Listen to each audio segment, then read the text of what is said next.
am Kimberly Jackson, your English 4 AP Lit and Comp CTL, and I am here today to talk about Unit 1. Because lit is lit, but let's face it, in an appropriate way. Unit 1 is all about literary surgery, or dissecting the text. We're going to look at prose, poetries, novels, and even some short stories. English. So as you can see here, this unit starts at approximately August 14th through September 22nd. Some of you, this is going to be about 12 instructional days. Some of you might have a little less or a little more depending on what's happening on your campus. And there are some plans and some suggestions built in for that. Stage 1, inquiry and purpose. Factual, these are our straightforward questions that our students should be able to answer. Notice that I specifically put in what strategies can I use to analyze poetry, prose, and novels. This is really easy for you to build in your own strategies or campus strategies that you're already using, and not necessarily do exactly what we may do at Mighty. Our conceptual questions, I really like how these go across multiple content areas that they can apply. How do we recognize subtleties and nuances that create emotion and tone in communication? This can work in a lot of different subject areas. How do we demonstrate a completely different attitude on the same subject in the areas of knowing? This is going to come in the form of a poetry surprise, and you can read the rest. Next, in debatable questions, what says more, the literal or the figurative? I think that some interesting conversations can happen surrounding this specific question. And to what extent do writers purposely and consciously include literary techniques and devices in their writing? This is a really fun one because, as I'm sure many of you already know, kids love to argue that the reading teacher and the English teacher is reading too much into the text. So you may want to prepare yourself for this conversation and to allow students to sort of battle it out. The next part are our essential understandings. This is rather TEKS heavy. Also, you probably will want to read over your Scholars Will Know and Scholars Will Be Skilled At, as these are paired over with some of the TEKS. And the vocabulary words that I chose here explicitly come from the 5 Steps to a 5 guide. I'm always a big fan of some interdisciplinary connections. Art is one of them. Part of AP is to analyze visual art, and there are some works of art that I have posted on Blackboard for you to use that are paired with some of the pieces. And of course, technology can be used as a digital platform for students' writing portfolios, especially if you're like me and you don't like hauling paper around. Google Docs can be a great tool not only for turning in work, but for real-time feedback while students are writing. This lends itself to our assessment package. In the assessment package, students will demonstrate that they have taken at least one essay through the entirety of the writing process, which includes brainstorming, outline, rough draft, peer editing, and revision. They should also have a typed final draft. You may choose to remove the typed part. I always ask for a creative response to demonstrate that students have internalized the piece, and then also a written reflection. And if you look over to the side, you can see how the different pieces of this transfer into or connect to our transfer goals. And for this specific assignment, I've selected the AP English Literature and Composition rubric, just a basic one. Since not all of our campuses are DP yet, and all of our students will be sitting for the AP test, I find that this rubric will be a great starting and stopping point for them to understand. I've also included some AP scores, some averages, and some letter grades for you to play with. Including in your Blackboard site under Unit 1 is a comprehensive writing package assessment overview for the students.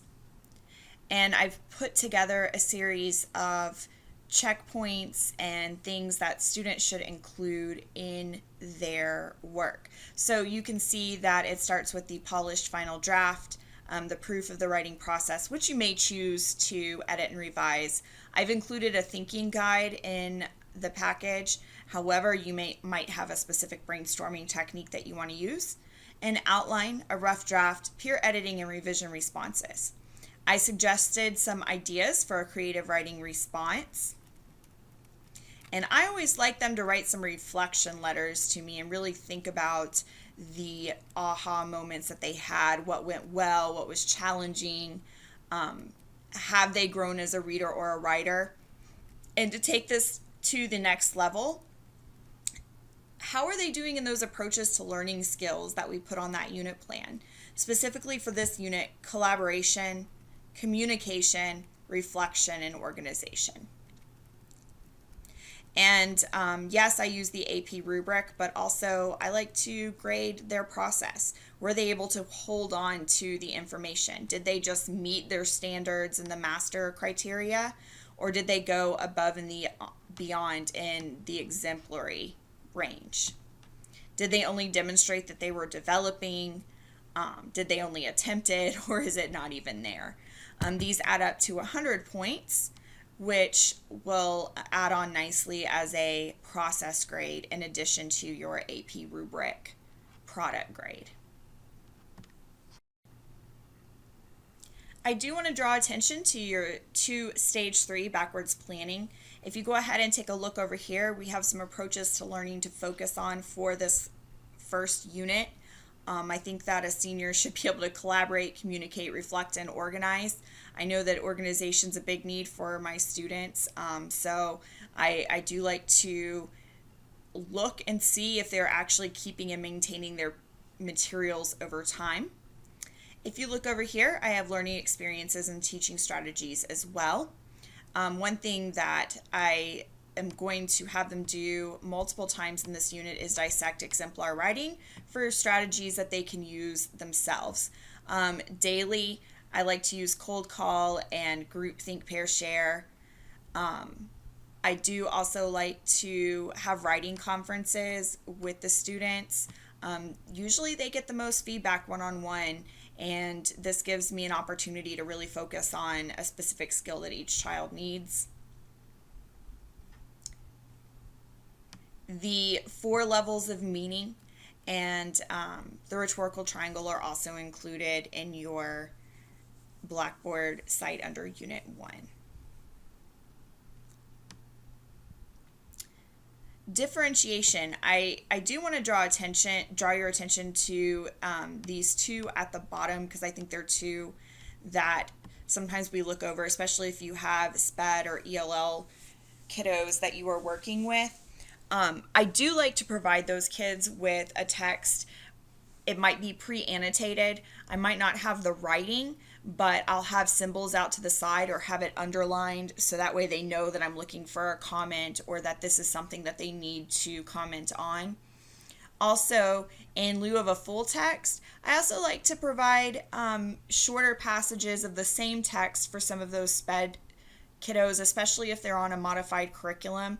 They may feel overwhelmed by the whole text, but they can definitely contribute to the class on specific parts that I want the class to pay attention to, whether it's a paragraph or some excerpts from it. It also helps to provide them with some pre-reading opportunities, maybe some summaries as well.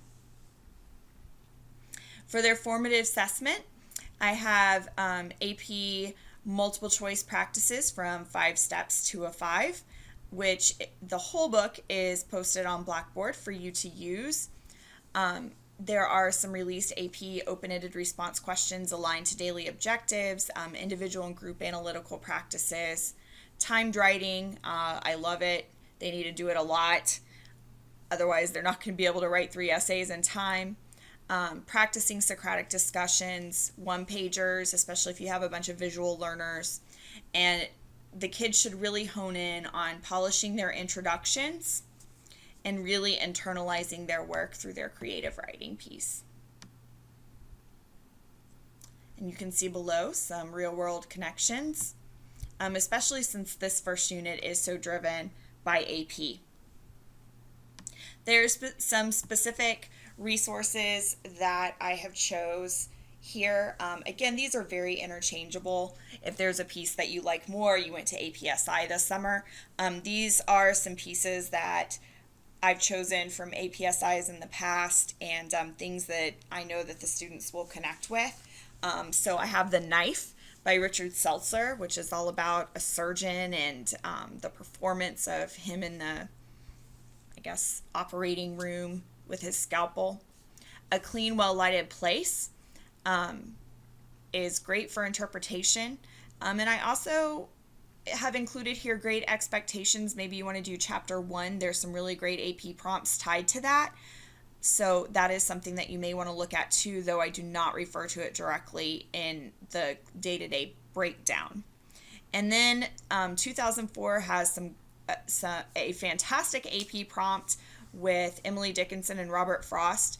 And a way to contextualize and build some background knowledge would be Taking Off Emily Dickinson's Clothes by Billy Collins.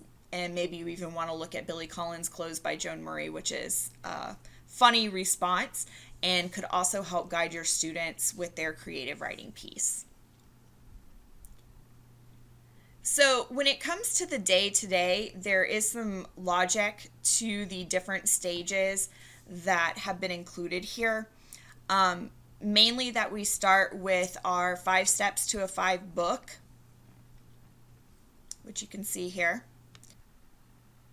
So I begin the unit with the prose passage essay and using 5 steps to a 5 to read through the prose passage essay piece. I plan on just making a photocopy of each of these chapters for the students, starting with this chapter 5. And what I particularly like about it is that you can see that it provides a prose passage from the master test. I'm sorry, not the master test, the first mastery test, so students can see where they are. It shows them the passage, they get to break it down first, then they show an exemplar version of breaking it down. And then it provides analysis opportunities and how to write the opening paragraphs,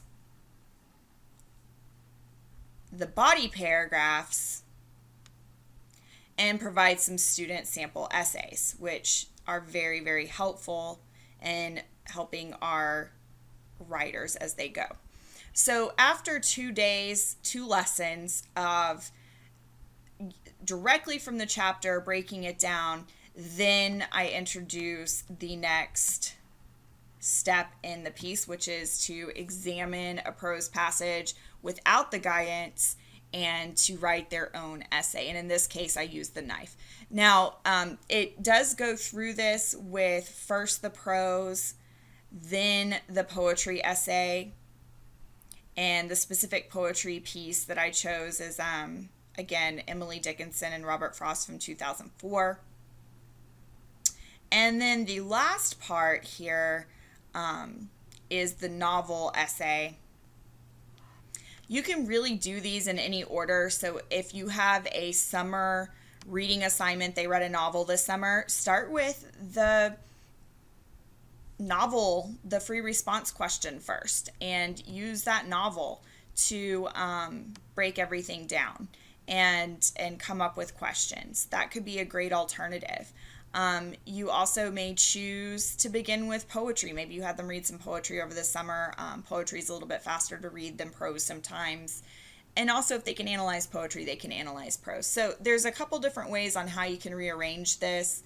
But it is very clear in its rhyme and reason. It goes from 5 steps to a 5 to practicing with a different piece. And thank you for listening until the end.